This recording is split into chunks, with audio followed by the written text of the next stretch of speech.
BYOT. Bring your own tacos. Dick swinging.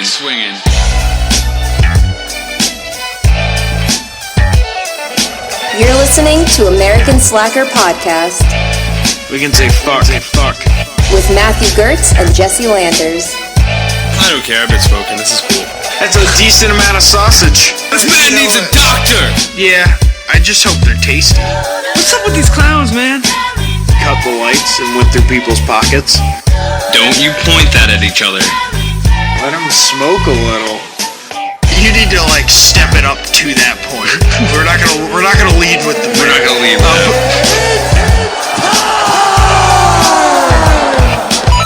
So, while in Iceland, we were staying at a hostel where we met these German fellows. We actually ran into them repeatedly throughout the trip. It was really weird. Yeah, in a country where the only other life you see is just sheep walking around. You see more sheep than you see humans. But yeah, these German guys we kept running into. They were awesome. But they recommended that we take a drive up to this cliff. And we were in the West Fjords at the time. And this cliff essentially is the highest point that's just a sheer drop into the ocean. And then you can see all these naval vessels out, in the water. And they said that you're so high up that these vessels are just dwarfed. They're like tiny dots in the ocean. And they have radio antennas at the top. So yeah, and there's this old radio tower that's just run down. That's shut down at this point. So it's like a ghost radio tower. So we're like, okay, great. We'll take this drive up. And I think we had been in Iceland for, 2 days before that? Maybe a little longer. Maybe a little long. We had just arrived into the West Fjords. Yeah, because we were there for about 2 weeks, right? Yeah. So we must have been to the Northwest Fjords. Yeah, probably 3 or 4 days in. So the reason I prefaced that is because we weren't aware of how the weather conditions worked in Iceland. And things can change very quickly on you, which we learned as we were driving up this mountain. So it's the drive in this particular part of the country. There's a lot of these dirt roads, and the dirt roads have these.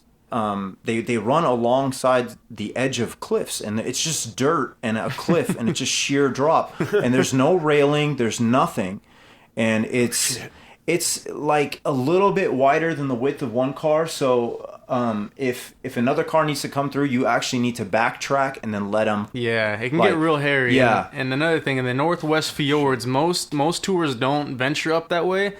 Most people stay on what's called Highway 1. It's a ring road that goes around the entire island.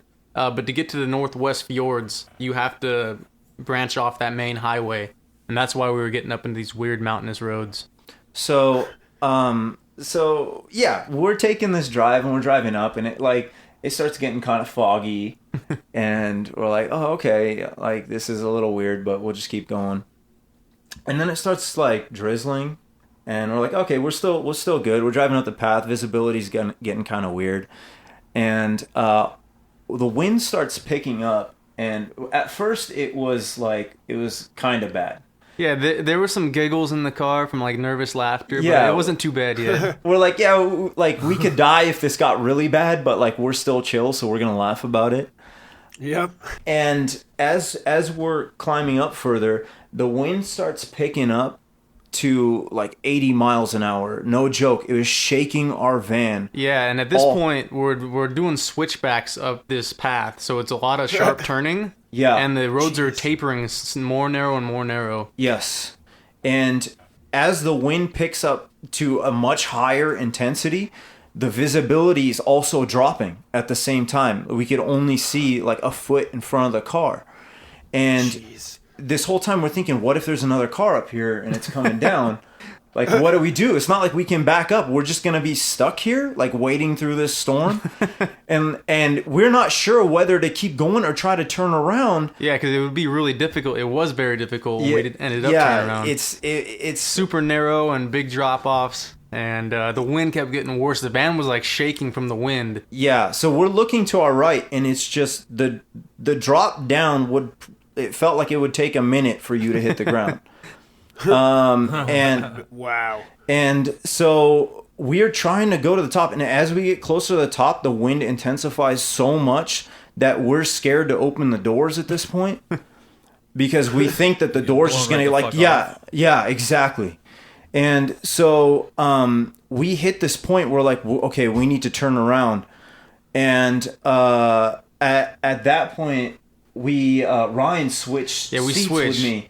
Ryan switched seats with me. We were with a third person, but only Chris and I drove stick, so we did the driving the whole trip. Yeah, so Ryan The other person's just white knuckled in the back. Yeah, and we're in like it's like kind of like a minivan. It's not very aerodynamic, and it's not really meant for off roading. Yeah, it's a very. I was picturing a VW bus. It's kind of like a Sprinter almost, a little bit smaller than that though. Yeah, it was like a smaller Sprinter, so just a very tall van, just not the worst aerodynamics possible. Perfect surface area for the wind to catch you like a sail. Let's drive this billboard up a mountain. It's like Bernoulli principle lifting us off, man. So Ryan switches with me because I was pretty comfortable driving on like sketchy dirt, and he's just kind of like, well, if somebody's gonna kill us, it's gonna be Chris. Yeah, so it was gonna be on him, man. He's gonna rap for this, man. Yeah. So yeah, I basically just had to do like a little like e-brake kind of maneuver like on the top, and you have to turn, and like you're afraid to back up too much and just like slowly, send yourself to your doom. Yeah. Because you have to do like, it was kind of like an Austin Powers turn. Yeah, we were doing anything. Like micro. It was like a 16-point turn. Yeah. And once we turned around and started making our way down, we started heading down. And rocks started falling in front of us. So the mountain above us was losing rock. So it started like there was a rock slide as we're driving down, and we had to weave through some pelted. Of the rocks. Yeah, we were getting pelted, and we're thinking, okay, this whole like mountainside can just slip down, and we made it back down, and when we made it back down, we were convinced the German dudes were kind of trying to kill us. The Germans is some sort of revenge. I don't know what we did. Like maybe somebody ate their chips and like didn't fess up to it, or that was mad. Okay. I don't know what happened, but we were convinced the Germans were actually out to kill us at that point because they had to have known. Yeah, they're tailing They'll never survive this. Really. We ended up seeing them again later. We saw them like the next day. Yeah, we saw them the following day, and they're like, "Oh, how was your drive? Like, how was it?" And we're like, "Yeah, we know what you guys are up to." I guess when they went, they had like blue skies, perfect weather, and they didn't experience any of that. That's so what they say. I did not experience any of what you had experienced up there, I swear. So they say. And then one of them turned to the other one and he goes, "How the fuck did they make it?" I'm very surprised that they survived. Yeah, it was some diabolical plan, man. But yeah, that was one of the adventures we had in Iceland that was pretty hairy. Yeah, that's crazy. It was just kind of like a hairy place in general. Like when the weather gets bad, you realize that you're just like a little speck, and then that just the nature can just swallow you there. Yeah, it's very. When it's bad, it just makes you feel very vulnerable and weak. Oh yeah, and which is good. It's good to have that sometimes. Good to be put in check a little bit. Yeah. Chris's ego was getting a little too big on this trip. Mother Nature's slapping you around. Well, we're glad you survived that. Otherwise, we wouldn't have this ballin' music you guys create. Oh well. Well, thank you. To be honest, I was hoping that it would take us out and we'd end at just at the beginning of our careers, just before we got started. Well, maybe you'd catch that like rock star fame, like it's like after they died, it's like, yo, these guys died on a crazy mountain in Iceland. Like, we gotta listen to their music, and then you just like get the fame after the fact. Yeah, the whole thing of like, they had so much ahead of them. They were gonna produce so much great stuff. Listen to the early stuff, man. Because if you have a long career and you kind of like fizzle out towards the end, it's like, they were all right. But if it's all just kind of like what could have been, everybody thinks about Mitch Hedberg, peak, man. What could have been. You're George Costanza-ing this? You're just trying to go out on top? Yeah, exactly. Yeah. We try to live our lives how George Costanza would. I think Costanza has some of the greatest wisdoms ever he's got shared it all figured out with humanity. He's an importer-exporter, if you didn't know. He's got it all figured out. Who's that, Vandalay? Yeah. Oh, man. Well, welcome to American Slacker. And as always, I'm Matthew. And I'm Jesse. And today we're joined by the guys of Betablock3r. I'm Chris. I'm Ryan.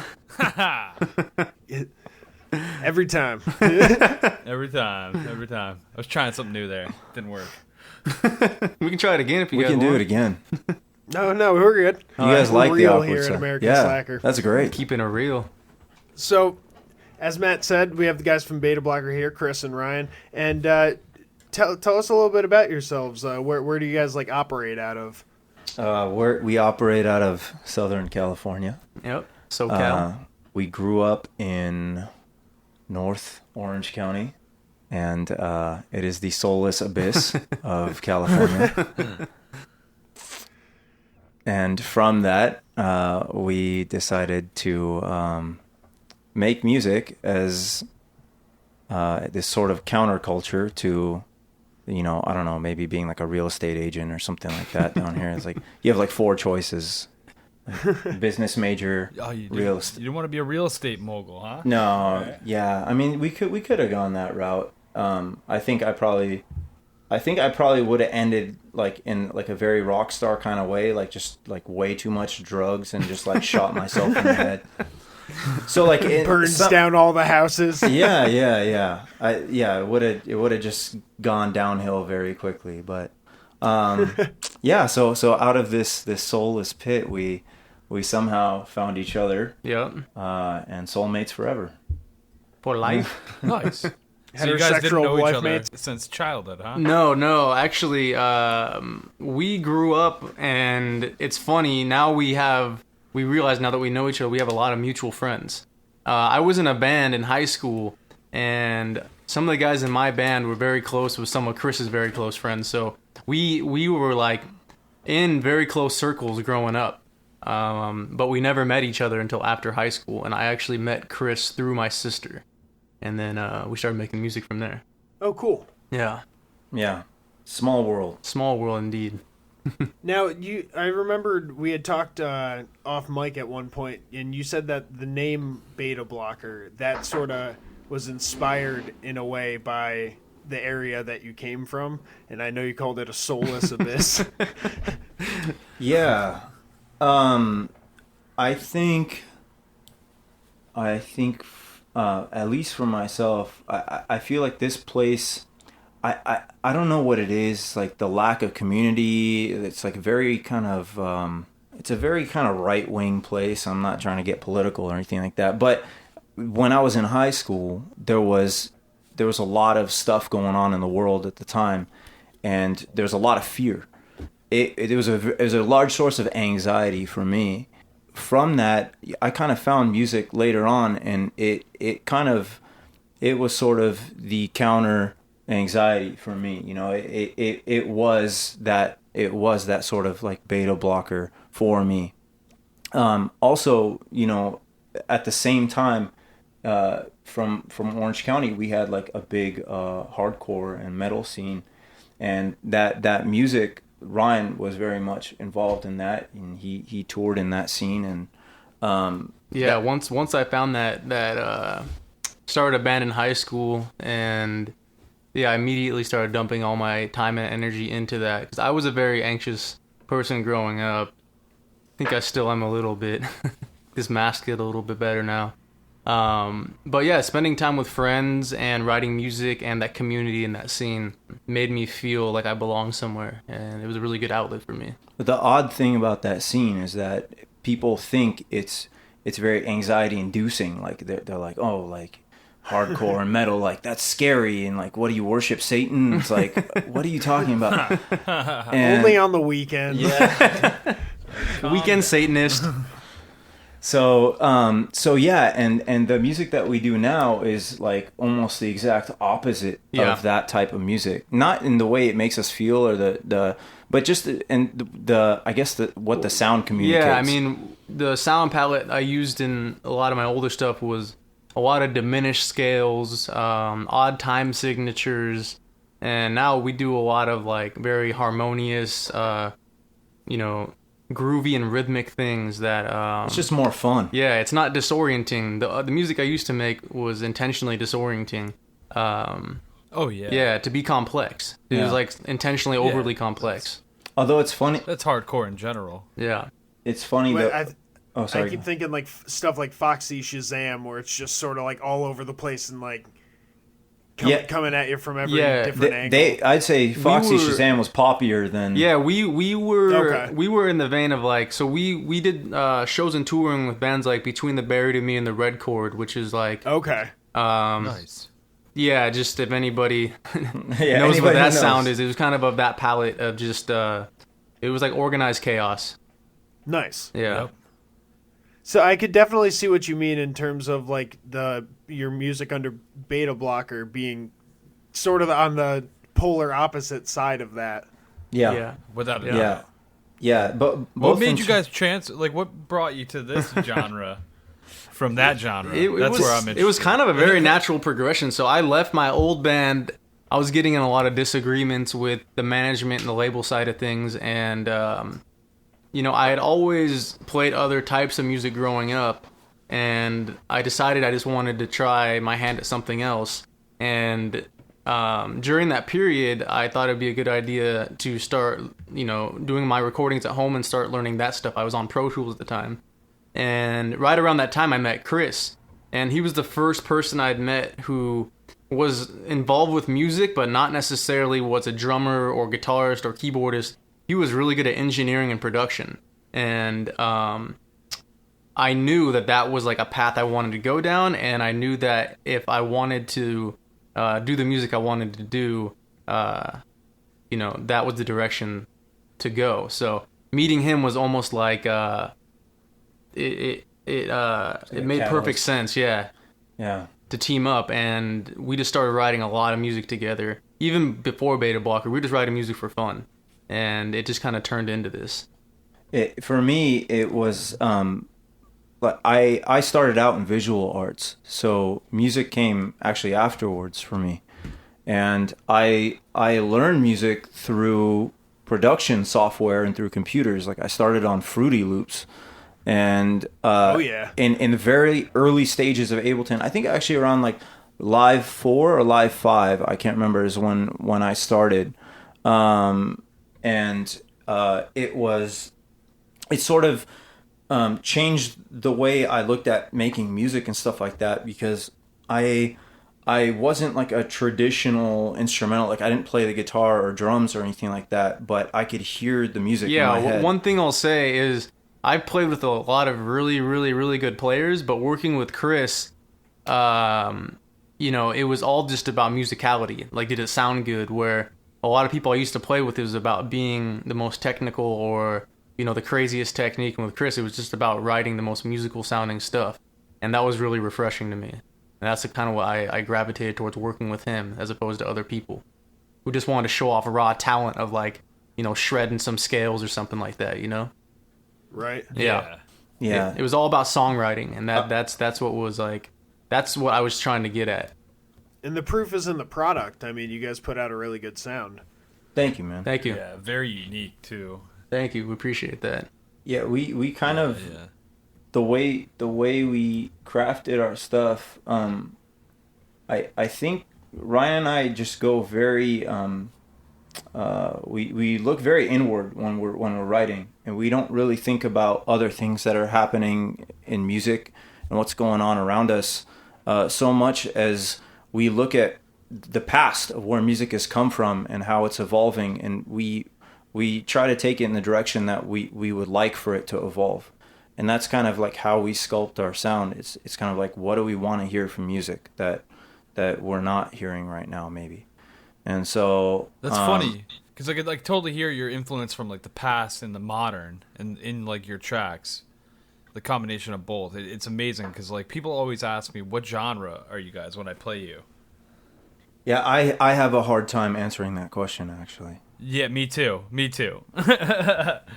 And I don't mind that it's hard to explain, because anytime somebody asks you, hey, like, what kind of music are you? Well, just listen to it, and then you pick kind of what it is for you. Yeah, I think it's terrible trying to explain music to somebody, because that's not how music is meant to be understood. Yeah, It's not like you're giving them directions to the supermarket. You're going to need a left and then a right. It's like, all right, brace yourself. It's going to be electronic, like, Yeah. Just listen, just give it a chance and listen to it. I see what you mean there. And we've always kind of been into like genre bending, and I feel like a lot of the artists Chris and I listen to, they fit within a category somewhere in music, but they tend to like to genre bend a little bit, and you can get some interesting things from doing that. So we just kind of take everything that stuck. Yeah, it's really easy to get into a certain niche or style and just ride that sound, like especially if something starts getting a little bit of attention. I feel like a lot of artists get locked into a sound because it's what's brought them a lot of the attention they've gotten. Yeah, following trends. Replicating. Yeah, exactly. Because they think it works for somebody else, it's gonna work for me. But then that's like you're coming from the perspective that your music is a product and you're just selling product to consumers. And I think coming from that angle is really bad, because first of all, you're going to end up homogenizing music. And second of all, like, what are you trying to do? Are you trying to create an art form? Are you trying to convey emotion and ideas, or are you just trying to sell product? Yeah, because if you're just trying to sell product, this isn't really the smartest business to be in, man. Yeah, there's other. I can think of a lot of other ways to make a lot more money, Right. Yeah. Yeah. Yeah. So You're just kind of clouding the pool up by like adding like your version of somebody else's sound. Yeah, and what's sad is like we've grown up with a lot of musicians, and I don't see this in too many of my friends, but I see it in some of them, and I see it in a lot of musicians that are, they're not teenagers anymore. They're becoming adults, and a lot of them are now trying to figure out, how do I make a sound that I can sell? And that seems to be their biggest thing, and they're just trying to worry about, how do I turn this into something that can sell, or something that can be synced in a commercial?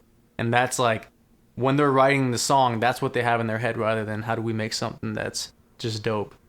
And I get that we all got to make a living, but at the same time, it's yeah, it's an inverse way of thinking about it, because I mean, if you put the effort in and create a decent enough product or idea or piece of art, then people are going to want it, rather than just thinking, how do I get people to want what I'm putting out? Yeah, that's a good point. You're always chasing after a sound or an aesthetic or whatever that already exists, that someone else has already done and made their own, and you're just going to be always derivative of that. Yep. I don't see the point, personally. I mean, I get why people do it, but just not for us. And the other side of it is that I think when you get caught up in that, I feel like music just kind of, it loses. There's a certain fun aspect to it where it's kind of like it's playful, and it's I don't know what the word I'm looking for is, but it's not. It's like this thing that sort of expresses itself from you. It's meditative, and it helps feed your spirit in some way. I don't know what I'm trying to say, but like when you make it just a job and it's just a task, it stops doing that. It's hollow at that point, kind of. Yeah, so even on a selfish level, like it doesn't make sense to do it that way, because it doesn't give you the same thing, the satisfaction you get. Yeah, I feel like you lose that. I feel like I get that from your guys. You get, well, not that, but the opposite of that. I get the actual feeling and the fact that you guys are putting your heart and your soul into these tracks that you're putting out. We enjoy it. We enjoy the process, and it changes. It's constantly changing for us, which is kind of funny. Like, yeah, definitely it's changing all the time. Yeah, you kind of have this thing that you're doing, and you find new ways of working, and it kind of mixes things up, and you keep finding music in new ways. Yeah, I think that's what makes it. That's why you see, a lot of people who are artists. They never want to stop being artists. It's not like you retire. and then you're just like, well, I'm done. Like I worked, till I'm 65, and now I can retire. It's like, no, if they could keep going till they're 100, they'll absolutely do it. Yeah. Right. One thing I like about what we're doing too, I'll say in past projects I've been in or past bands I've been a part of, after 1 or 2 albums, I don't really know where to go. I feel like I played the sound out that I'm doing. I know we're still relatively fresh. We're working on a bunch of new releases we're about to do, but I feel a lot of freedom, like a lot of liberties I can take to change the sound up, but still have something that unifies what we're doing. So it's really nice to feel like I can just, if I really wanted to, I could sit down with an accordion and probably write something and find a way to tie it in. Not saying I'm gonna do that, but if I ever got to the point, you better not be bringing some accordion. I'm not gonna. Oh, he's gonna have a surprise next week. Showing up with that sousaphone accordion. remix in there. Yeah, Got that right. You're free to evolve with your project. Yeah. Yeah, I don't feel limited. It's weird because oftentimes, like, I'll write something that I feel sounds very different from anything I've written before, and people are like, "Oh, that's like so your sound," and I'll be like, why? Like, it sounds like the sonic aspects of this are very different from a previous thing that you've heard, and like what ties it together for you. And I think there's something like, I think you reach a point where you've written so much music that there's like this pattern of how you see things, and then it just kind of comes out whenever you write. There's this signature that is like you when you write it. And I think once you let that just become kind of background and you don't worry about what that is, it just sort of kind of takes over, and it becomes this thing that's like, oh, it's that person's sound, or Well, that's like with any painter or director, even of like movies. You can tell how Stanley Kubrick shoots a film. Yeah, absolutely. It's just kind of funny when you see it play out, because you're not aware that you're doing it when you're doing it. But there is something that is very intrinsically, it's like, oh, it's that person's work. It's always kind of funny to kind of look back and then say, oh yeah, I can see my patterns of what I'm doing here. But you think of things as being very evolving, but there's something that ties it in that you're not fully aware of all the time. It's always interesting. Definitely. And I have to say, one thing, talking about style wise, your like cover art that you guys put out on your social media, it's very eye catching. Thank you. That's cool. We try to do all our art ourselves. Yeah, Chris can take credit for that. We usually sit said down. You had a background in visual arts. Yeah, right? yeah. Chris has a background in visual art, so we usually sit down and we kind of spitball some ideas. But a lot of times he'll just sketch something out, and then either he'll complete it and scan it in to the computer, or he'll whip up something digitally, or sometimes it's like mixed media, and he does both. Wow. Sometimes we do like. Recently, we're working on these photos. I don't know if they're ever going to see the light of day, but we did some projection mapping and took pictures of that and then used that as the background of what this picture was going to be. So it's always fun to change it up, and we can get creative with it and have fun with our visuals, So it's like, as much as we care about music, we care about the visuals too. And I think people will see that once we have our live shows and they can come out to that, they'll see how important the visual aspect of what we're doing is to us as well. Yeah, it's been sort of a long build up, and we don't really talk about or show things until they're fully done, and we've been kind of working a really long time on some stuff that we're excited to show everybody. But that's awesome. But yeah, visuals are really important for us. Ryan and I both love film, movies, and like I have like a lot of film gear and stuff like that, and so that's definitely a big part of what we're doing. But it's one of those things that just takes time, especially we do a lot of this stuff just ourselves. And so it's kind of it's all part of this one thing that we're doing that we call Betablock3r, but there's kind of more to it than just the music stuff. But yeah, it's a lot of fun, and it's very rewarding, but it's difficult at times because we're handling so much. Well, I mean, it seems like the work and the effort that you're putting in is paying off, though. We hope so. Yeah, we hope that it just resonates with people, in some way. They can see that that it's not just something that is an afterthought.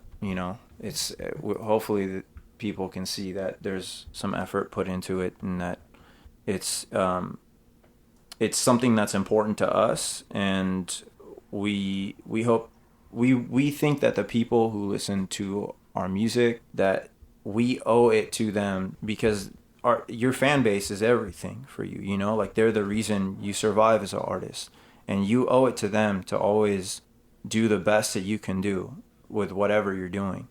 I feel like that they're the reason that our voice is heard, and they're the reason, like you guys are the reason we're talking to people right now. The fact that you like our music, you reached out to us and you say, hey, let's have this conversation. And it's like, we owe it to everybody to keep everything to the highest standard that it can be. So we're ultimately the highest critics of ourselves because of that. Because we don't want to be putting out something that's kind of half-assed and just slapped together just because you need some social media content, or music video or something like that. It's like, it's not about that. It needs to all add something. And for that reason, we've postponed some releases. We're going to be releasing some music very soon, but we've definitely postponed or scrapped ideas, or we want to make sure these things are right. So we're really excited about what we have going on right now, and are looking forward to releasing it when it comes out. Yeah, I think you guys are onto something there. It's a common theme right now, because like you can overwash like your fan base by like putting out the same material or playing the same shows over and over again. And you guys are releasing small segments of like your work at a time. And I think that adds up, because you're actually taking, like you're saying, you're taking the time to make sure you're putting out a product that you can stand behind. Yeah. Doing it right. Yeah. And with that being said, we feel like we're also getting a little bit faster at doing that. We've kind of identified what we want to do. It's taken us a little while to figure out exactly what it is that we want to do. And that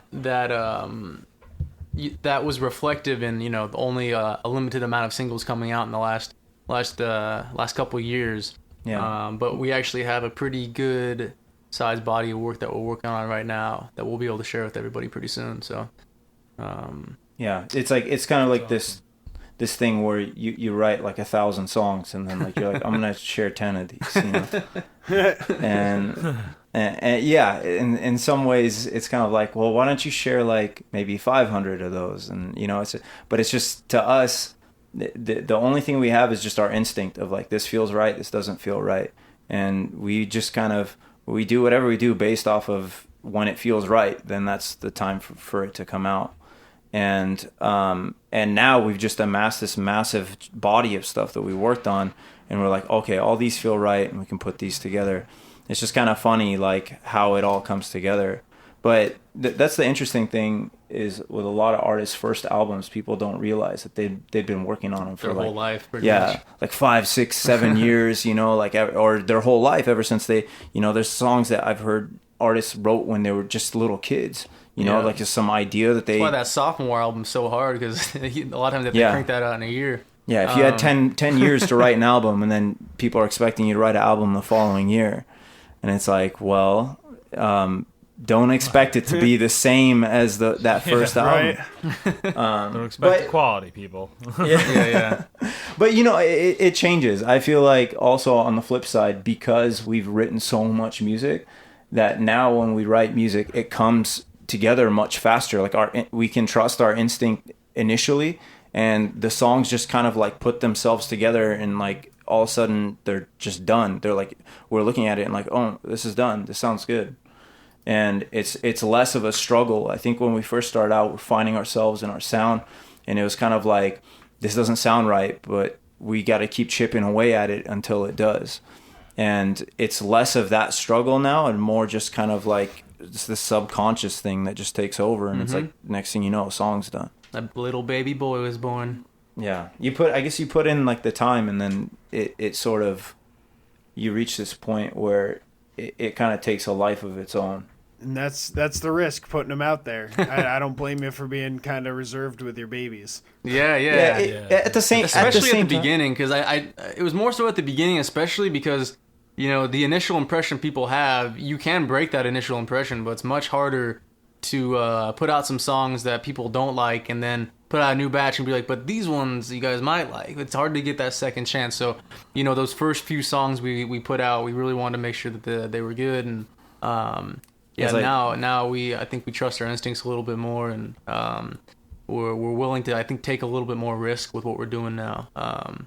I think it's when we started out, it was kind of like we're just feeling out the sound. We're not sure what it was at the time, and now that we do know what it is for us, what it represents, we're less precious about it. It's not like, it's no longer a baby anymore. You know, it's like grown. Yeah, it's like a baby horse is born. His legs are all wobbly. Yeah, trying to walk around. Now we've got like a preteen horse. Yeah, you know, like almost Mustangs. Like he can ride around now. Like he can do horse. some jumps and stuff like that. So yeah, it's less so precious now. It's less like, oh, this is like this thing and we've been working on it. So and now it's just kind of like, it's more like, get out of the house and get a job and get a haircut. Exactly. Love getting a haircut, man. Exactly. Yeah. Getting that straight razor on the back of the neck, clean you up right. There you go. I need to go for one tomorrow, actually. I'm in need of one too, man. I'm looking very disheveled here in the studio right now. Yeah. Otherwise, you're a target for jokes from anyone passing by, you know. Yeah. I always am. Well, no worries. No video feed here. Yeah, right. We can't. You wonder why we didn't do a video feed with you guys. Yeah. It's that pizza you were hiding from us earlier. Yeah. Fucks. Now, you guys started out doing remixes, right? Yeah. Yes, we did. Yeah, that was a really cool way to kind of like get our feet wet with stuff. It was cool because we got to experiment a lot. Our first remix was that Ellie Goulding one, I think. Yeah, so it was really cool because we got to do production work for some cool artists that we liked, and we got to grow as producers and really get our sound tight. And you know, it was a product that was attached to us, but also attached to somebody else. And yeah, that was really fun. That was a really fun time. For a while, we were doing like 1 or 2 remixes a month. We were cranking them out for a point in time. Yeah, it was a huge learning curve because with remixes, when I think we were just getting started when we got thrown our first remix. I'm surprised that things worked out in certain ways because we were. I mean, think even the first one we did, man. Like I don't know how it came together. I don't know how it came together, to be honest with you. Yeah, it could have been a huge flop, and we could have really embarrassed ourselves. We had a meeting with some people with Interscope and Cherry Tree Records, and they were kind of like, they're like, oh, we like you guys' production. We had some like pre-production stuff that we were working on. That's kind of our own stuff.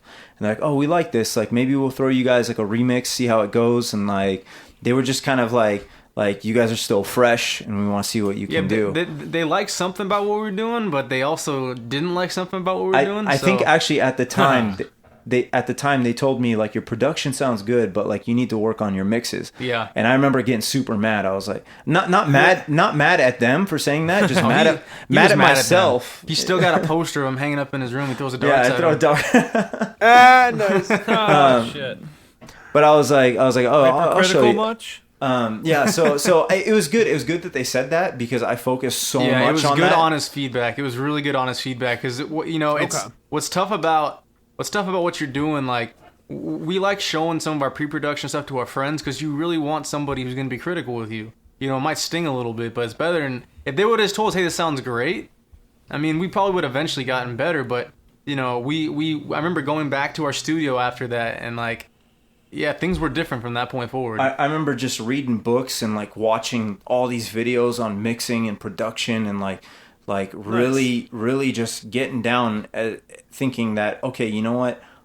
I'm not going to be having somebody else mix this stuff. This is kind of like integral to the production process, being like a very heavily electronic sound.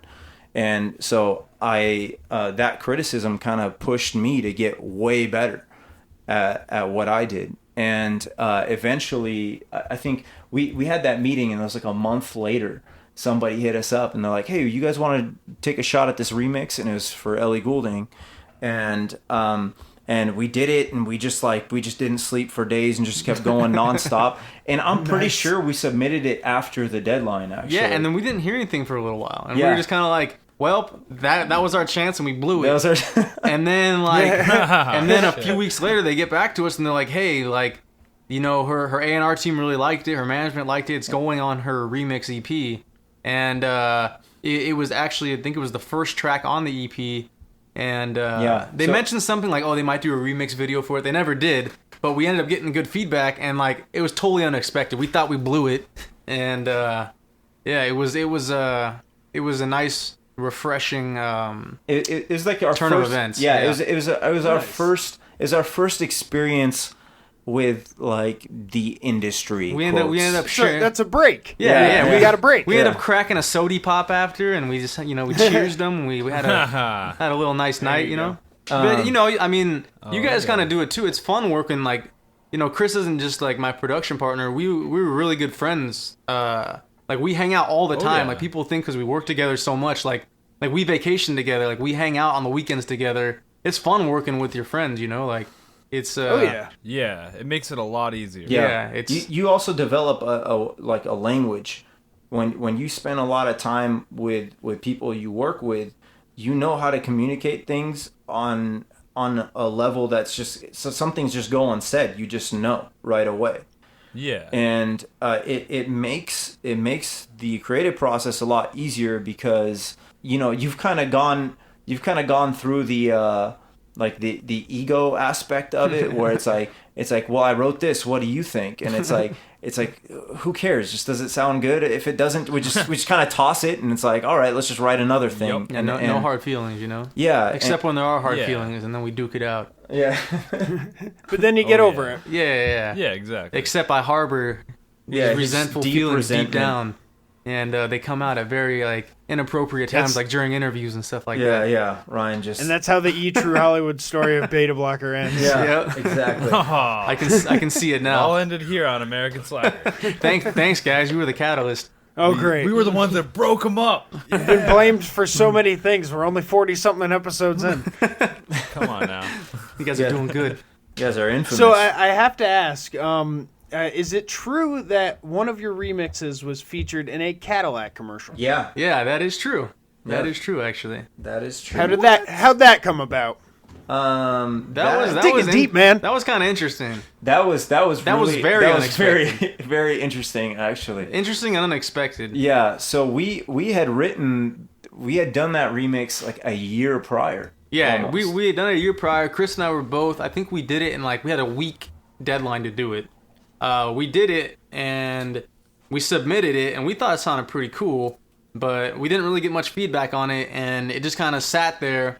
And we're like, okay, I guess that song's not doing anything. Yeah, it was kind of like this funny thing where we sent it in, they're like, they're not really into it. Yeah, And I it's think like, the artist that heard it maybe wasn't to their taste or something. Yeah, and that's fine, because that happens sometimes. Happens all the time. And that's just kind of part of the process. If it's like not this particular sound that they need or what they're going for at the time.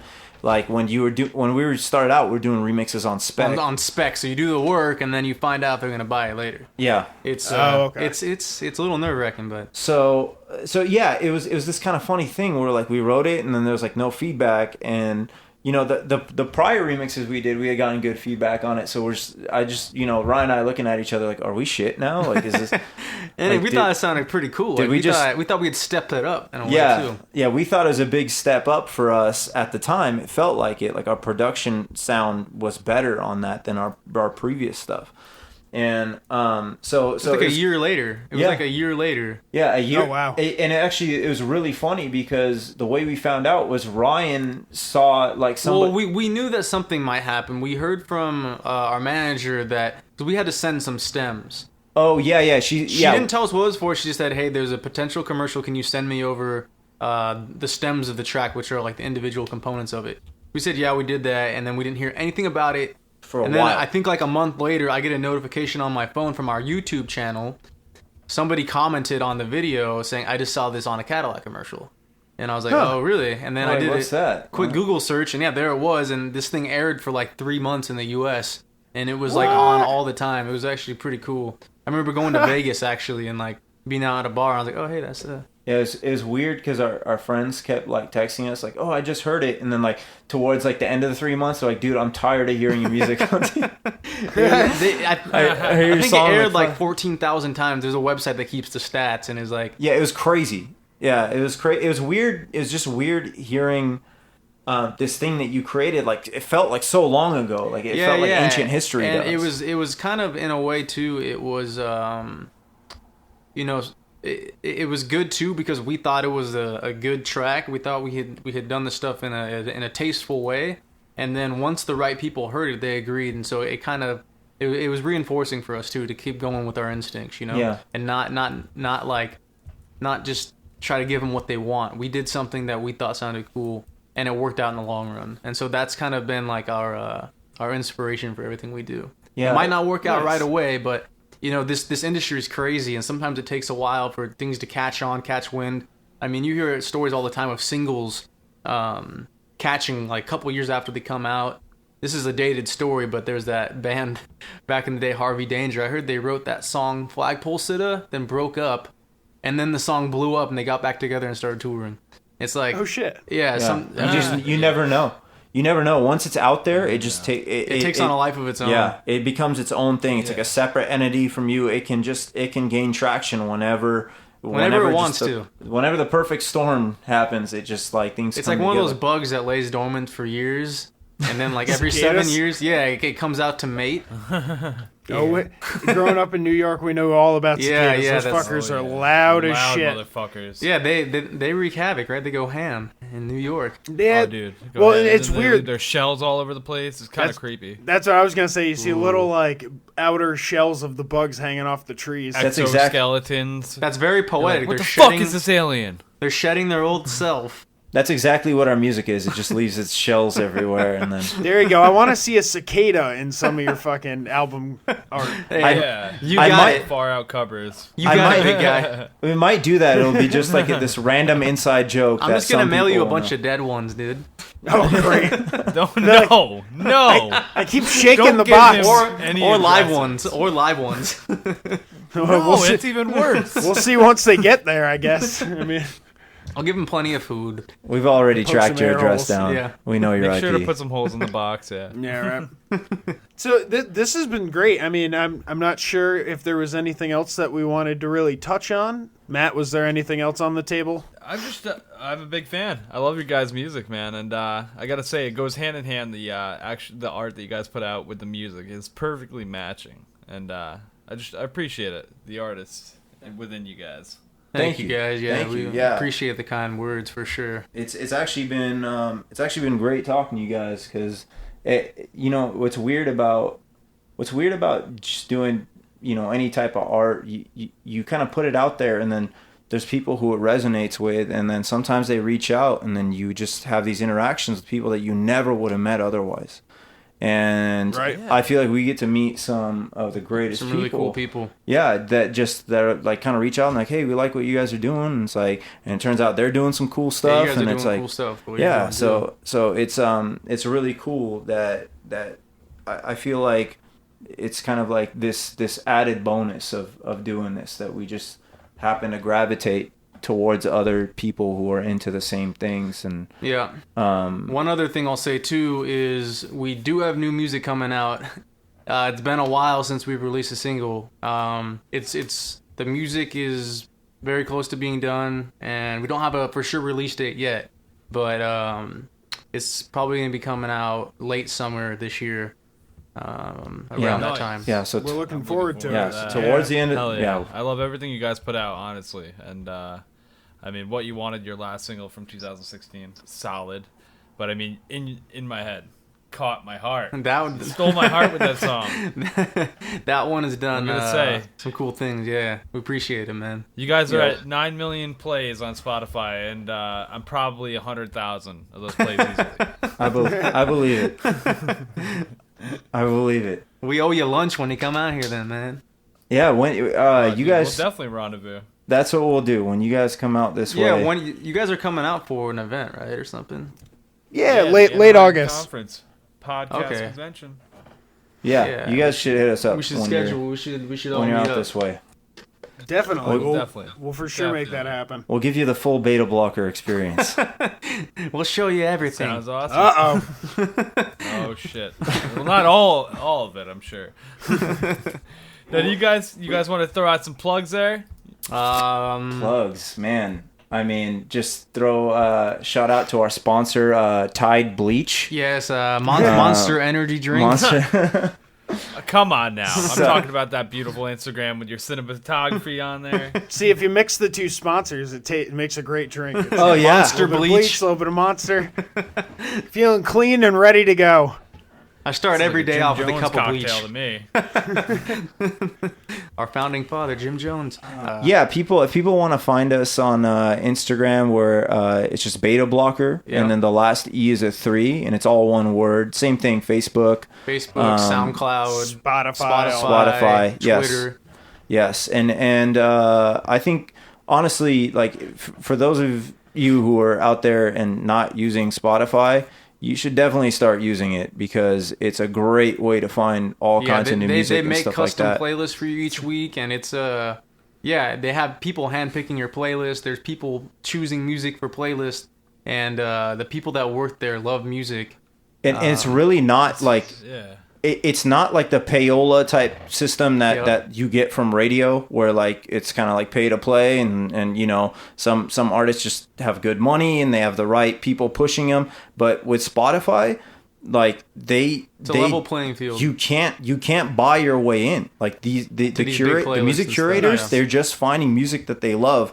Because I've had people who are managing, you know, some larger artists that are like, how did you get your relationships with Spotify? And we're like, honestly, we just sent them our stuff and they liked it, and you know they started putting our stuff on playlists, and it was just a very organic thing. That's great. And that's why That's how I found you guys. yeah, I mean it's incredible. It's been a really good platform for us. Yeah, and I mean, I personally found a ton of great music on there. So I mean, I'm recommending it not because of any of our, like, we don't get anything from saying like go use Spotify, but it is a really great service. One other thing too, we're doing a playlist, every month or two. I think we've got our third volume out right now, but we're doing 2017 playlists all throughout the year of artists we like. So Yeah. that's an added bonus of checking out our Spotify pages. We have 3 playlists up right now, and we'll be adding new ones throughout the year. Yeah, so we just kind of add a new one every month, and it's just kind of music we're listening to or some new artists that we're into at the time. And I think it's inspiring us. If you like our music, like, you might like a lot of the stuff that we're throwing on there. So yeah, that's another, and that's also great. If you like trying to find new music, start following some playlists and stuff like that, because that's one of the best ways to just expand your musical repertoire. Repertoire, exactly. Yep. Yeah. Go Dolphins! Yep, Matt actually got me hooked up on Spotify because he'd been doing that for a while, and I was resisting. Yeah, because I'd without a messed doubt. around with Pandora for a bit, but Spotify's way Yeah, better. yeah. Pandora doesn't have shit on Spotify. Yeah, it took me a No. minute. It took me a minute a couple years ago to convert, and actually I got a Netflix account that I let my sister in the Netherlands use, and she's got a Spotify account that's a family account that I use, so now I'm ad-free, baby. Ad-free! Since 03. Oh yeah, you gotta get that premium because those You gotta ads get that will be premium. a killer. You know it, dude. And it's like an MP3 player of infinity in your pocket. oh yeah, it's glorious. I feel like we almost shouldn't say that that you don't have your own Spotify. Well, it's a family account. You're supposed to That's have multiple true. people. Oh, can you have? Oh, I get it. Yeah. Okay. There you It's a go. family Just in account. case. He No, covered it. He covered himself. We're Don't chill. worry. We're chill. All right. It's intended for that Okay, purpose. okay. Just like how on Netflix you can have a few different accounts. Yeah. Yeah, That's they do it by screen now. Yeah. I'm paying for 2 screens for my Netflix account, so that's how she's able to use it. oh. Does Spotify do that also? There is a number. There's like a number of IPs that it can like. Something like that. Yeah, that's interesting. What do you Well, guys it think? knows. What do you guys think about what's going on with SoundCloud? SoundCloud. SoundCloud. Oh, are you talking about how you have to have like it's like pay to upload unlimited? Well, it's like I guess they've been trying to monetize it for a while. Yeah, but they've been trying to monetize it, but like you have to be with a label in order to get monetization, and it sort of like shuts out indie artists. And like Universal didn't want to be a part of it, so now like we have remixes that have been pulled from our own page that we own the rights to in some cases because the artist that we remixed was a Universal artist, and like there's been some like a lot of content pulled from SoundCloud. So it's funny that used to be our main platform that we were excited about. Although we are on that Spotify train now, as we said. Yeah, I think Spotify is definitely the future. Pulling out front over SoundCloud or YouTube or any of those in terms of like ease of use for artists. Yeah, good. I think there's a few streaming services that are competing right now. I think the one thing is that as streaming becomes the mainstream like way of consuming music, they will change the revenue models for artists. Yeah, 2018 and stuff like that. That's actually up. I think royalty rates for streaming are going to change, or they can be changed.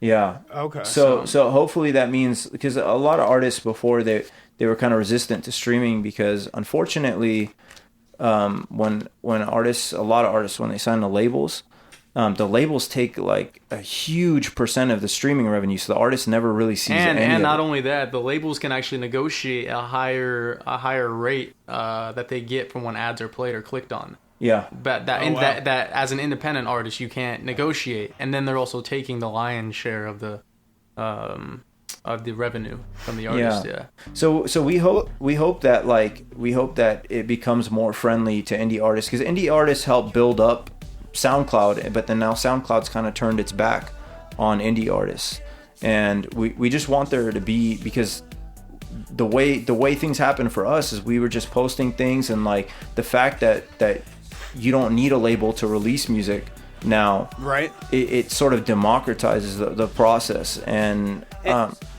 ahead. I would say the thing that makes me optimistic about it though is the fact that I would say supply and demand works really well online, you know? Yeah. Where if they decide that for SoundCloud they're going to piss everyone off and send everyone over to Spotify or wherever else, they're going to feel it for sure. It's just as easy as typing in something different instead of, going to a different store IRL. Yeah, no, for sure, man. Yeah. So like you said, it democratizes it, and then the ease of like options.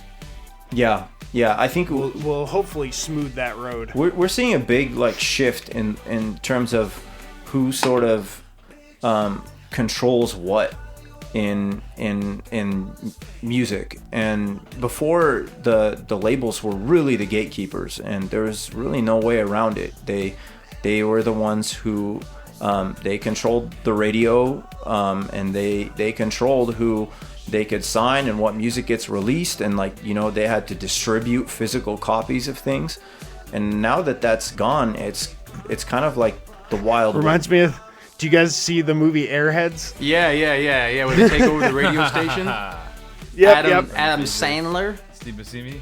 Yep, Steve Buscemi, Adam Sandler, and Brendan Fraser. Oh, yeah. Brendan Fraser's trying to get his mixtape played by the radio station, and picked up by the label, and they wouldn't even listen to him. See, that wouldn't have happened. the radio station hostage. Yeah, that's what we got to do to Spotify. A lot of the middlemen. You find this in the film world too, anything in entertainment to begin with. You can get your own media out there without having to go through these platforms. There's no middleman right now. To reach somebody and impress somebody. Unless they kill net neutrality, then we're back in the same boat, guys. Yeah, which is actually really scary. So actually, if we can, there's one plug we can make. There's one plug that we can make. It's okay. Talk to your. Oh, your plug time's over. Your plug time's over. Talk to your representatives about keeping net neutrality intact. Talk to your local representatives, guys. About keeping net neutrality intact. We don't need to open it up. It doesn't need to be updated for modern terms. They want to update it and gut it. So let's keep the net neutral, guys. They're trying to take it away. They want to basically charge you for your bandwidth. They want to charge you for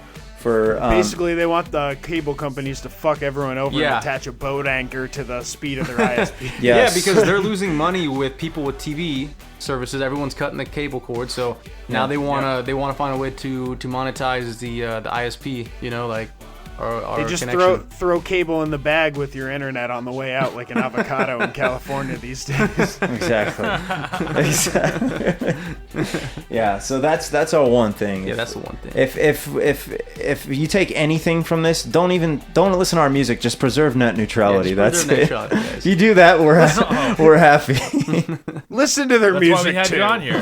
That's why we had you on here. Just preserve net neutrality. It was all the big guys for net neutrality. We're That's not even it. a band, guys. Sorry, that's what this is. If you guys haven't figured that out. Blocker. Joke's on you, listeners. Well, we've had a great time talking to you. We don't want to take up too much more of your night. I know Matt's on the late end here. Oh, yeah. Yeah, you're on that East Coast time. That man. East Coast time. Yeah. Well, Although thanks for staying up with us, man. yes, thank you for making some time. We're excited. There's no way we're Yeah. gonna miss this opportunity to talk Hell to you yeah. guys. Well, we I've been stoked appreciate to it. talk to you guys for a while. We had a great time, man. Like, you guys are a lot of fun to talk to, actually. So it was a good time for That's us. good to hear. Thank you. We'll make that lunch happen. But before that, this is about the end of the show. You guys want to hear how the pros do some plugs here? Yes. Oh yeah. Let's hear We're it. about Let's to plug see the how it's shit done. out of these people. Let's see how it's So, done. Plugmeister. First off, this is how it goes. It's me warming up my lungs, warming them up. I'm blowing off the barrels of the guns. Oh, nice. I like that. It's a nice little touch. So first off, people, all you're going to do, you're going to stop by the Facebook and the Instagram. You're going to search American Slacker Podcast. Then, you're going to go to our main hub, AmericanSlackerPodcast.com. And then, you're going to send us an email telling us how much you love us or hate us. Less hate. AmericanSlackerPodcast@gmail.com. After that, head on over to Twitter and Reddit, where you can find us at AMERSLKR Podcast. It's got a fucked up character limit, so we're Amer Slacker Podcast on Twitter and Reddit. Head over to iTunes, rate and review the show. 5 stars are fucking nothing. We don't want anything but 5 from you motherfuckers. I swear to God. Come over there. Don't make us come over there. So, once you do that, tell a friend about the show, and if they don't download podcasts, send them over to our YouTube, where we have all of our latest episodes, including this one, other bonus episodes, and the newest ones going up weekly. And if you want to hear some fucking great artists such as Betablock3r, all you got to do is go over to Spotify, search American Slacker Podcast. You'll find a playlist with all the artists we feature on the show. And follow Betablock3r on Spotify. Without a doubt, that goes without saying. If you don't fucking, if you After don't all follow this, Betablock3r, I If don't you want got to this point you. in the show and didn't do that already, you're fucking up. So, And don't the last thing we forget wanna about tell you net is become- neutrality, Don't guys. forget about net. Yeah, net neutrality. Make sure you're No, that was protecting good. That was as good. well. That was a spicy meatball, guys. Yeah, that was that was classy. I that like was good. You guys plugged the shit out of that. Oh, we ain't Oh, we're done not yet. done. Snap. All right. Let me Head on over to our Patreon and support the show. Get you access to getting, a shout out on the show. You can ask a question that we'll answer on the show. You'll also be able to play Xbox with us on the last Saturday of every month. And if you want to fucking check us out on our personal lives and stalk us a little bit, check out our personal Instagrams and Snapchats and gamer tags. My Instagram is MWG Media, and my Snapchat and gamer tag are Matty G from HP. You can find me on all of those at Landers the Plane. That's how you do Slick some like plugs. That's how you do the plugs. Damn. We took notes, guys. We took Guys, some. I was gonna say, did you take notes on this? Can Yeah. we do This is- ours again? Can we do ours one more This time? is for We're gonna this is read. 40 something episodes in the making, though. No, that was good. Yeah. Yeah. We'll We have you gotta guys st- back at like episode 100. Once you guys release that new music, we'll chat a little bit. We'll plug the shit out of it then. Yeah, we'll plug the shit out of our new music. There That's you what we'll do. go. Now you got it. Plugmeister. Yeah. Let me get you guys you know, Plugmeister shirts. The Plugmeister. That is the trashiest. That is the trashiest like phrase that you could yell out. Just like Plugmeister. so like '90s goofy like Meister. '90s. Oh, it's the Plugmeister. I feel like it. Thanks some- again, guys. Fuck, it's awesome. It was awesome to fucking finally get a chance to sit down and talk with you guys. Absolutely, All man. right, guys. Yeah. Well, until next time, that's it. There you go. I like that. Cheers. Until next time. Cheers, guys.